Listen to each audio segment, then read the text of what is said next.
have to start looking at Zionism as military power. Okay, military power is what makes the world go round. If a people cannot defend themselves militarily, what good are you? What good are you as a people if you cannot defend yourselves? Okay, they want you. They want the power. They want the take. What do you think if the table turned?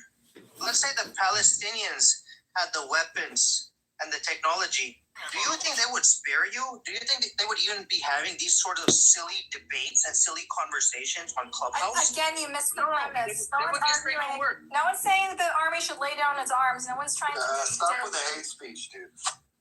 They would get straight to work. You're arguing a point that no one's arguing. You're arguing. Guys trying to villainize 15 million people. And honestly, you're arguing something that no one's advocated for. One-state solution would have an army that represents all people between the river and the sea. It wouldn't be fighting. Why should there be one army for all of the people? You're not the same people. You're different people. So why should there be one army for two different people? Because already Israel is 20% Arab Israeli. You didn't know this? So they share rights. They all have the same rights. They sympathize with Palestine. All we're doing is no, they don't sympathize with Palestine. You're a fucking idiot. No, I'm not an idiot. They sympathize with Palestine, and they also have patriotism for their country. They have two identities. According from angle, are you getting this information that they have sympathy for Israel? No, I'm sorry, I can't. Try. Have you read the JTA February 5th? Yeah, I did. We talked about it already. About how most people, and that's actually what I've been saying, that like most people don't technically identify as Zionists because we just... Yeah, but there's a very interesting paragraph. But they support Israel. Yeah, they support Right, which is, here, let me just read the point. Hold on. Only 37% of Jews, this is American Jews, surveyed said they identified as Zionists, while 7% labeled themselves as anti-Zionists. Another 8% said they were non-Zionists. Another 18% said they weren't sure, while 30% said none of the labels describe them. Okay? Mixed bag. At the same time, 88% of surveyed Jews believe that Israel has a right to exist as a Jewish democratic state, which for me is a placeholder for the question, are Jews better off with the existence of the state of Israel? For me, that's the backbone of why I support the state of Israel. We need it as a backstop because bad things happen prior to the state of Israel being in existence for us as a people.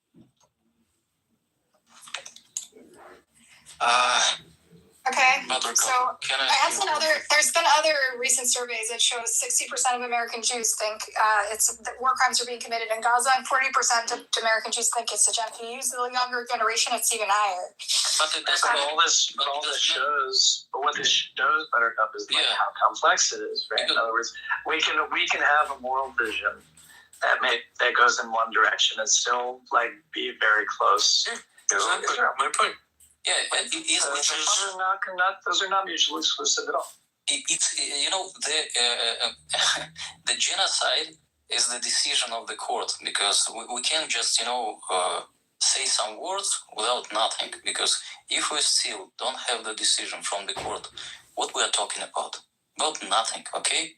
Because genocide can be only if it's on a paper after the court, okay? Because there is some complex things, like in Srebrenica, it was like significant group, okay? Genocide from Hamas, much easier to prove than from Israel. And what if the court says it's a genocide, you're going to go with it? No, you're going to go with Israel's take, which is, the court's... That's your opinion. He's stating his position. No, I know. Sergio have gone into it many times. His position is to reflexively... Buttercup, let me say something. Guys, Israel is in violation of many UN resolutions on paper. The resolutions is nothing. It's nothing. Exactly the There's suggestions. It's not the international law resolutions, because they have recommendations. It's not a world government. Absolutely. It's just a paper. It's just recommendation. It's nothing. Absolutely. Because Iran, many other violators just, what is the resolution? It's the significant group inside the UN dictators who are sitting on the table. Court of Justice. And what? Court of Justice? You said ICJ, where is Navav Salam? who is the prime Yeah, minister what of is that? Lebanon. Is that nothing also? Nothing He was counts for you? Nawaf Salam. He was a president of ICJ. He just made a paper on Israel. Just he printed it every time. But who he is? He just praised Maduro. He just praised Castro. His friends was bloody dictators like Kitover and many other guys, and he openly supported them. Okay, and he was a president of ICJ. That's what I said. Okay. ICJ is Courts can tell you, now you say the courts are nothing. You just said the courts are going to determine, and now you're saying the courts are how he was president for 9 years. Case in point, he said the only way this genocide the courts decide so, and now he's saying the courts are bullshit. So, like, it's impossible. There's no way you can insert your own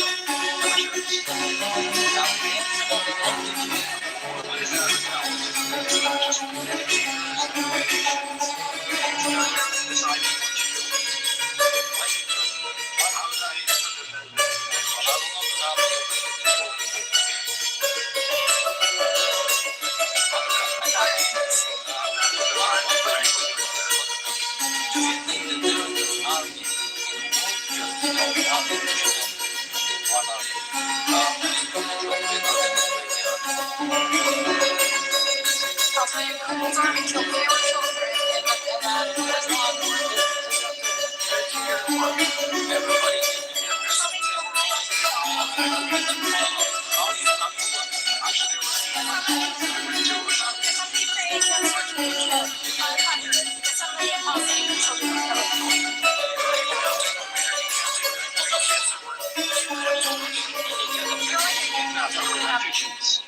No, they did kidnap kids. They did kidnap like 30,000 kids. They were Buttercup, guys, hold on, all in the room, please hold on, okay? I asked a specific question. How many children you said died in Ukraine? 500. You absolutely liar. Okay, so how much? No, uninformed. Don't call her a liar. How many? What was it? 20,000 by any chance? Hold on, I will. I acknowledge that you killed 30,000 Will you interrupt me, or will you give me the chance to answer? While you're looking it up, I'm saying I acknowledge that Russia has kidnapped 30,000 Ukrainian kids, right? Absolutely. No, they were refugees. Yeah.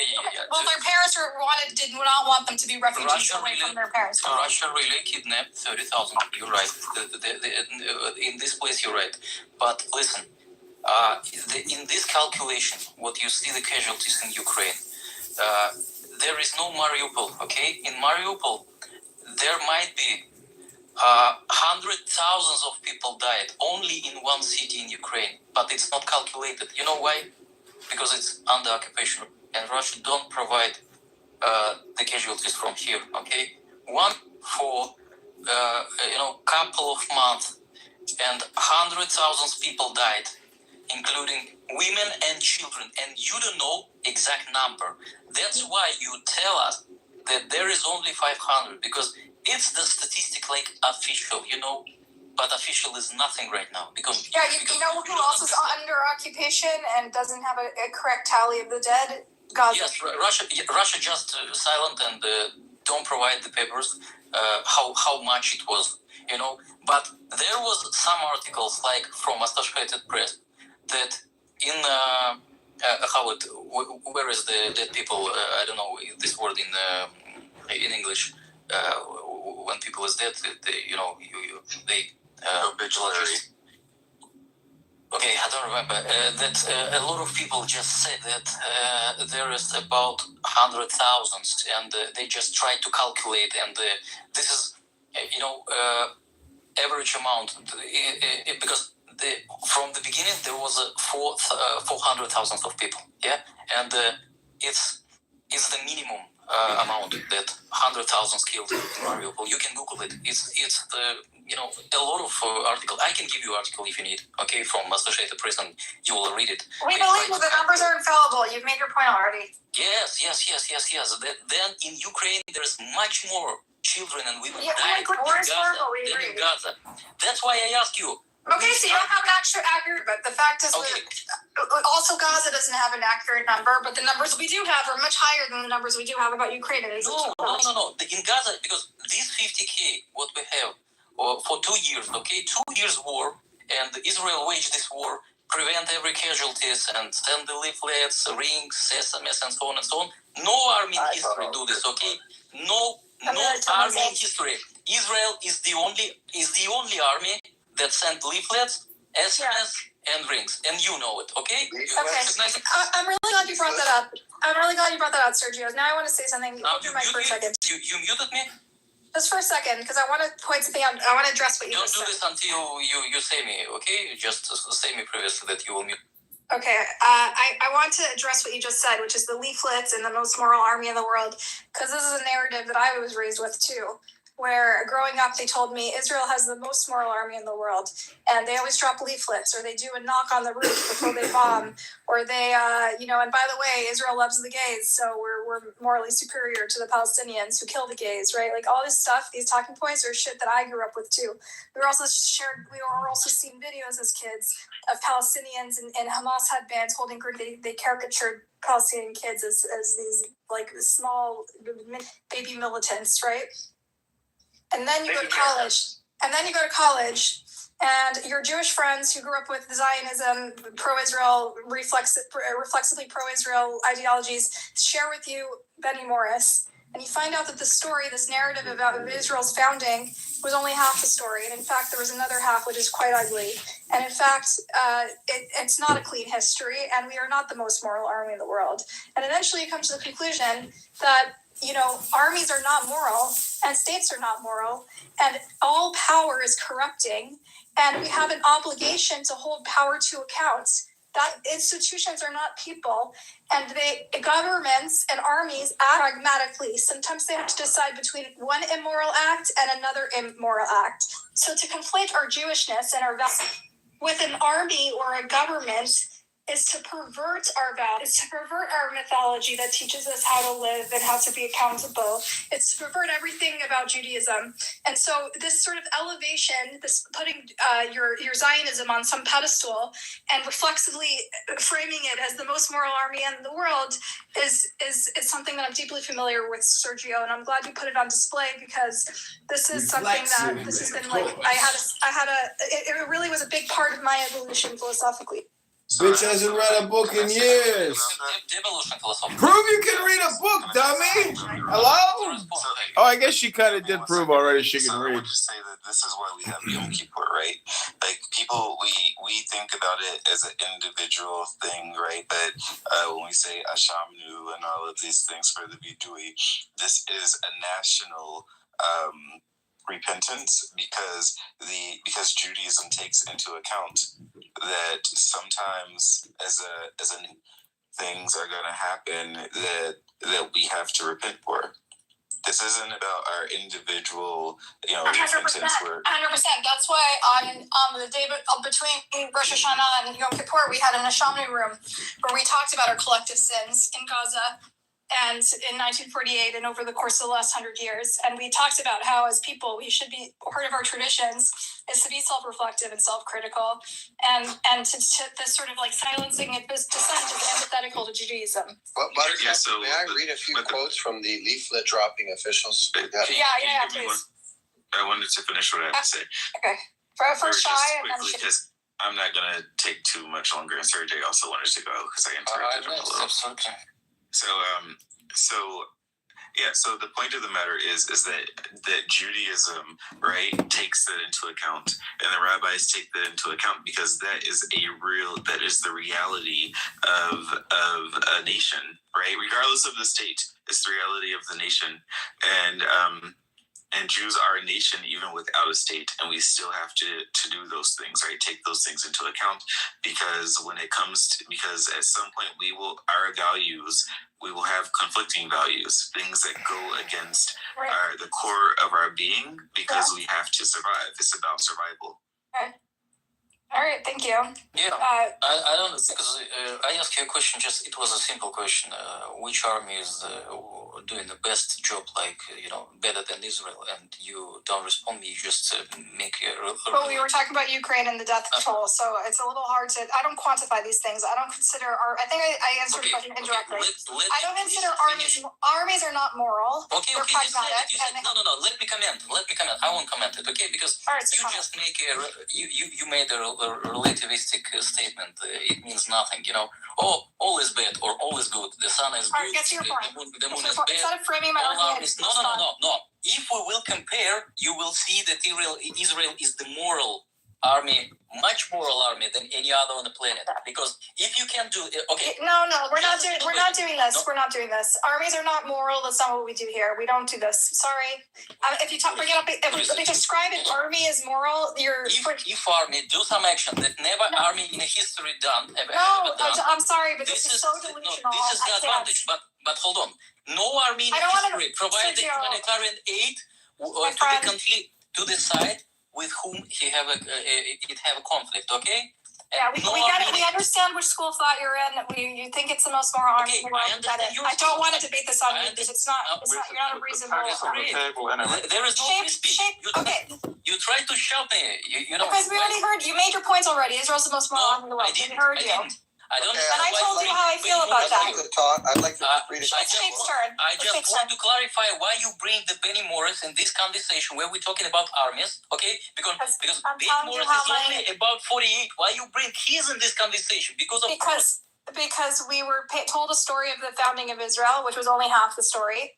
And we were also told the story of each of these wars, how the Jews were victorious, and we were only told one side of the story of each of these conflicts. And then over time, you learn, you could develop a more nuanced picture. You also meet Palestinians. You find out they're not this caricature of a kid with a Hamas headband and a grenade in their hand. You find out that people are actually people, and your position shifts and you become more nuanced. I want to hear from Shape. I'm sorry, but we heard from you already. Okay, all right. So, Buttercup, this is going to be a little. Hold on. Do you recognize that? No, I said no. Wait your turn, Sergio. Sergio, time's up, bro. Yeah, no. My Your time is up. On the mod. Time's up. No, guy. Time's up. You'll have another chance after. Time's up. We're shifting. You're not the Alright, I'm sorry. Okay, go ahead, Shape. Okay, this will be a quick but a little repetitive. So I'd like to read a few quotes from the senior members of the government for, I'll quote, the most moral army in the world. Okay. All the civilian population in Gaza is ordered to leave immediately. They will not receive a drop of water or a single battery until they leave the world. That's the Minister of Energy. They're all terrorists. Aren't you talking about the IDF now? You're now talking about IDF. You're not talking about the IDF now. If you ask me on a personal level, I flattened Gaza. So we're just listing officials. I just want to understand. This is another member. Wait, Shape, please frame your. How is this connected to the discussion that we're having about the IDF being more We're talking about the members of government of the nation that has the most. No, you're talking about it. I'm just talking about the most. There is a distinction. Your perspective is not about the topic. The topic was about the army. I'm almost done. Relax, man. All right. There's a better side of the case. I agree with you. Let's talk to him after he frames the conversation. Go. Okay, here we go. So here's the last one. This one's particularly problematic. Another Knesset member said, and the children in Gaza have brought this upon themselves. Wow. Okay. Thank you. Thank you. Think about Daniel. You want to go? Measuring out of context. None of this was about the IDF. IDF being not the most moral army in the world, for example, which has nothing to do with anything that you just said. Yeah, there's Knesset members that are really extreme. We all acknowledge that, but that doesn't necessarily inform the IDF's policy, which is the argument they always make. It doesn't inform the broader claim is that you drop leaflets on people, and it gives you the okay to flatten them and to murder them. When the government is clearly... Which flattening is murdering? No one is flattening and murdering. This you that is making the connection between a statement of a division that you, by the way, misinterpret is morally to the fact of the IDF. From the president to the national security. The IDF. No, this is what you're missing. You should be ashamed. This is where you're missing it. No, this is where you're missing it. Even if they would tell us, go and kill all civilians, the army will not do it because the army has a moral code. And this is why when you are jumping between the discussion about the IDF, talking about the parliament, you don't know what you're talking about. That's it. I know exactly. And I tried to stop you from the beginning. I know exactly. If you want to shift the conversation, fine. Tell me, let's shift the conversation. To something else. Discussions about the IDF. Blowing up You're mosques? talking nonsense. Would you prefer that? Videos of IDF soldiers blowing up mosques, burying ambulances, killing medics? Okay, let's discuss about it. It's moral or not moral. Let's discuss Videos it. of It's IDF moral or not soldiers moral. celebrating their wedding with the detonation of mosques. Supporting settlers. Relax, dude. Drama doesn't impress me. Time out. Bima, Let's talk about the first one. bring some fucking energy in this. Bima, speak. All right. Thank you, I appreciate it. Yeah, Daniel, I just wanted to ask you, what was the function of dropping the leaflets to begin with? Just a quick sentence, just a quick response. The point to drop the leaflets is to what? What was the purpose? You asked me to evacuate the civilians to safety because in Gaza they don't have like Hamas bases. No, I don't need a long explanation, but just the purpose. I got it, Daniel. Right. So that's the purpose. So it's to get them to evacuate them. So would you agree that to evacuate them, to get them to safe units, to say, okay, look, if you don't move, now this can function as a mechanism, literally stripping the protection for everybody who remained. Because if you're going to stay, now you're a target. Now you will be bombed, and that's it. Would you agree? No, that's your interpretation. Well, no, I'm asking. Still other precautions. So, hold on, because you just said that it's to get them to safe places. Meaning, what is going to happen in those places out of harm. Right? So why they're going to be an operation in this area. They didn't drop leaflets, right, for a long period to say, hey, look, there's going to be this. It was like 24 hours before they did an intentional, right? You do an intentional, mission. Yeah. And the point is because there's going to be a mission there. There's going to be something that's going to happen there. Okay. So can you agree that the point is to say, hey, look, there's going to be a lot of crap going down here. And what's the point of dropping the leaflets? What do you mean? To people will not be there. Okay, but Daniel, you Civilians getting killed. can I cut in for a little bit? Daniel, you I'm not sure what's... you acknowledge that not everyone left. Like, at least at the beginning of the bombardment, the first 30 days, they tried to evacuate the northern Gaza, at least, and move everyone south. But a lot of people didn't leave, right? And that's why there's such a high casualty rate when they were dropping 3,000-pound bombs in densely populated areas. It really could I don't know. They were not dropping bombs. This is bullshit. No. Hold on. There's clearing an area, and you don't just bomb and carpet bomb an area. Or like when you talk about the target. Right. So they dropped the leaflets.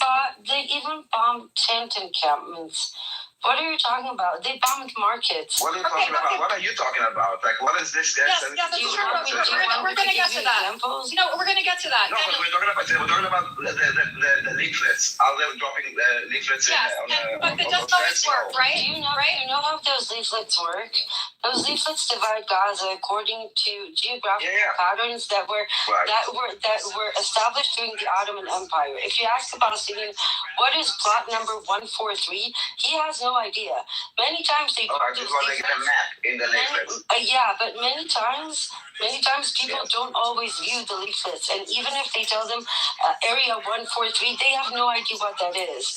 And that doesn't change the fact that that doesn't change the fact that even if they tell them to evacuate, they don't always let you know what is a safe route. And since they define some areas, If you see one of those leaflets, you can actually see the yellow arrows that will tell you where to go. Yeah, yes, I have. And a lot of the times they will change, and we have testimonies for that.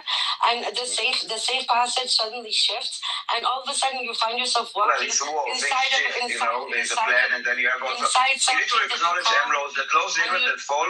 Also, Hamas sees them, okay? And Hamas has an incentive prevent the civilians to escape. I know, but Daniel, even so, wait, can I finish for a second? Yes. We have multiple testimonies from IDF soldiers about something called the kill zone, which is an imaginary line that if somehow you happen to end up in that line, you are as good as dead. And we have testimonies from drone operators, artillery battalions, regular like what you call foot soldiers, many testimonies of how they personally saw either being like innocent civilians being murdered just for being in the wrong place in the wrong time, or themselves did it. We have a very famous testimony about the leaflets that they leaflets are, it doesn't matter which shit, because they bombed the humanitarian. We're talking about the leaflets, and I was talking about the yellow zone and the parameters, like and the tents. You were like putting everything together. The Kitover protocol is using live Palestinians. Yes, okay, we're getting you on topic. It's Yes, like we're getting on everything, topic. you're not throwing everything you know. Daniel, can I organize the conversation a little bit? We talked about the leaflets in particular, and you pointed out, the point is to evacuate the civilians. We all acknowledge that sometimes the civilians don't leave and then they die, right? And no, you just didn't finish that. You said it's Hamas's fault, right? It's Hamas's fault. When you have a military operation, it's still a when you have a military operation, you want to have as little civilians as possible, okay, in order to mitigate the risk of civilian casualties. So you do this with leaflets, you do this with as little. And it doesn't mean that after 24 hours you start just carpet bombing the place, okay? That is not what is happening. You try the best as you can to move everybody out. You know that not everybody is leaving all the time. You're all talking about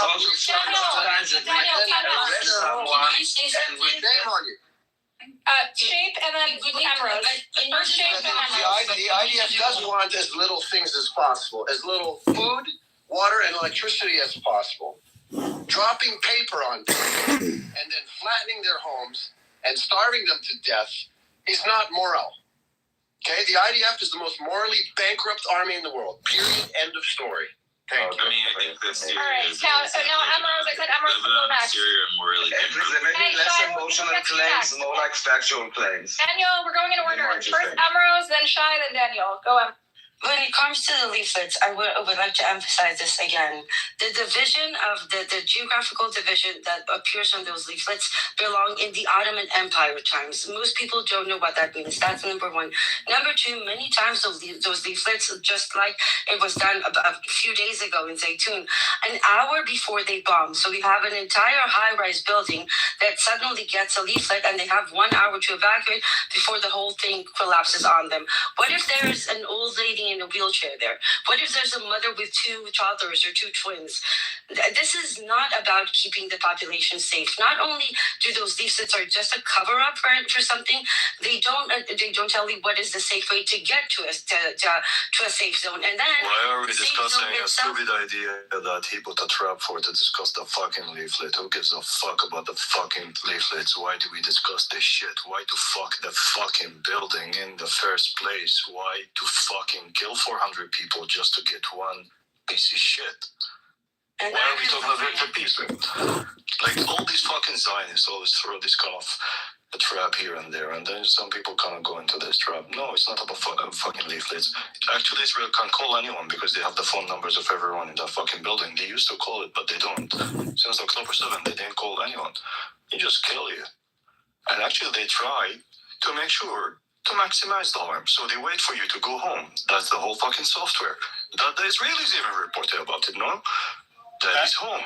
They shut the fuck up, let me finish. So when they get home, this guy's such a fucking idiot. Okay, the idiot is talking, so you shut the fuck up. No, you were talking. When Daddy gets home, when Dad shut the fuck up. He's just lying, this guy. I don't know when Daddy gets home. Respond, okay? When the Israelis they do phone calls and SMSs, he's lying.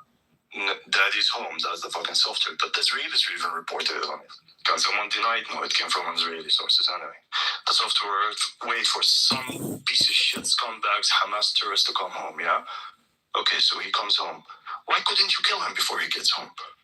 Because you want to maximize it. Israel is not about killing Hamas. It's just they want to maximize it. They want to kill the Gazans. Stop with the fucking leaflets. Who gives a fuck about it? You know, there's also one more thing I wanted to say. There was an operation, or more likely an assassination, that happened about a year ago, where a very guided, specific missile was launched into an apartment that had a mother, a grandmother, and 2 one-week-old twins. When Israel wants to commit and direct assassination, it's more than capable to do so, right? Even if it's just a mother who's a doctor who is posting on Facebook, but Israel assassinated the grandma and the 2 one-week-old twins because she was posting on Facebook. So it can do surgical attacks, but it chooses not to. And it also goes to the fact that the open fire protocols were Hold on. So you're saying Israel killed a mother and a daughter because they were posting on Facebook? Yes, actually, just a second. Deborahs, hold on. I will confirm. Amazing. Shut the fuck up. I will tell you a story. In the early days, when God speaks, you shut the fuck up. You're not God. You're a chump. You bitch. I'm your fucking God. Shut the fuck Cut it up. out, or you're on. When I fucking speak, you shut the fuck up. In the early days, when they tried to evacuate بنيك أمك على صدر أختك من الشرموطة. Shut the fuck up. In the early days, when they tried to evacuate Jabalia, okay? If you guys remember the early days, just when you wake up and maybe do something as the only fucking I will put my fucking dick in your mouth if you don't shut the fuck up. Let me finish. It's just don't curse him like a little animal, okay? Okay. Maybe you don't understand English. So maybe you don't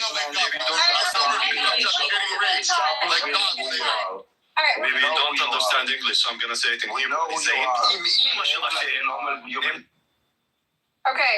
תן לי No one לסיים person לפני שאני in any language. Stop. תקשיב רגע, תפסיק לקלל. תפסיק לקטוע לפני שאני אקטע את כוס שהאימא שלך. כוס שהאימא שלך אני קוטע אם אתה קוטע אותי. If you cut me, I'm gonna cut your mouth. Shut the fuck up. In the early days. No, I'm sorry. Benny is your compatriot. He's Israeli, just like you. He's not my fucking patriot. He's a. Shut the fuck up. Let me finish. In the early days. Talking like a. Mute yourself. Let me finish. Listen. You interrupt. Daniel, you would like to take the stage for your sake. Let him talk. Let me finish. The early days when they were trying to evacuate Jabalia, I do remember these days.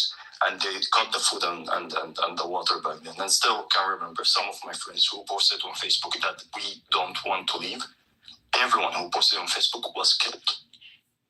My friends posted on fucking Facebook, they would get. And then we had to tell all of our friends, stop posting on fucking Facebook because Israel is using that to kind of find these people who kind of push the message not to leave their town.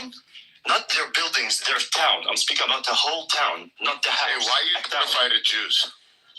What? Why are you terrified of Israelis? I'm not fucking terrified by Jews. You actually. Why are you terrified of Israelis? I'm not that fucking terrified. Oh, so then why do you call them terrorist monsters? Why are you terrified of Israelis? You guys are cowards. Don't change the topic. I'm sorry. BB, I'm going to have to move you down if you interrupt again. Oh, don't worry, Buttercup. You got major legal problems. You should check your back channels right now. You should see the shit. You know that what Rachel's been doing?